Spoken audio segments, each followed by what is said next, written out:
Bismillahirrahmanirrahim. Assalamualaikum warahmatullahi wabarakatuh. Salam sejahtera bagi kita semua mahasiswa yang berbahagia. Pada pertemuan keempat ini kita akan membahas tentang teori penawaran uang, inflasi, kebijakan, target, dan target inflasi. Apa saja sih inflasi, target itu? Kemudian bagaimana sih pengaruhnya terhadap kebijakan moneter? Ternyata inflasi itu memiliki target ya, terutama pada kebijakan-kebijakan pemerintah diatur oleh Bank Indonesia, bahwasanya untuk kenaikan nilai suku bunga diatur oleh BI terutama antara 7% sampai 10%. Apa saja sih kebijakan moneter yang mereka atur? Pertama adalah interest rate atau bunga. Jadi bunga itu biar tidak terlalu tinggi, agar daya masyarakat tetap bisa membeli, daya belinya bisa tetap ada, kemudian tidak terlalu rendah karena itu juga merupakan bagian dari pendapatan pemerintah. Kemudian ada yang namanya reserve requirement atau cadangan.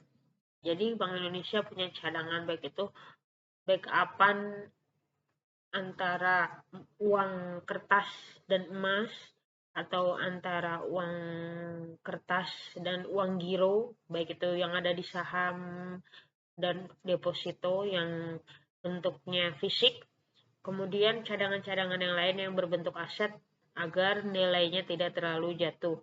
Kemudian yang ketiga adalah open of market transaction yang kita lakukan di bursa efek. Nah, ini kebijakan moneter ini ada dalam peraturan Bank Indonesia dan karena sudah ada yang mengawasi dan mengaturnya maka cenderung stabil, berbeda dengan harga emas yang kadang sudah tidak karu-karuan karena belum diatur secara resmi dan secara kebijakan.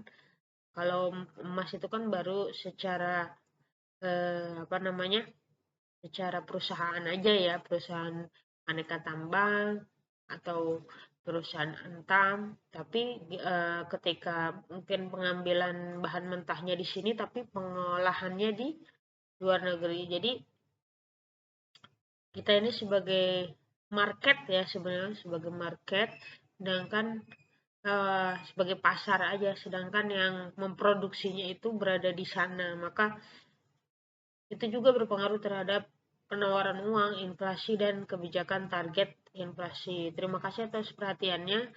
Tunggu partisipasi aktifnya. Wassalamualaikum warahmatullahi wabarakatuh.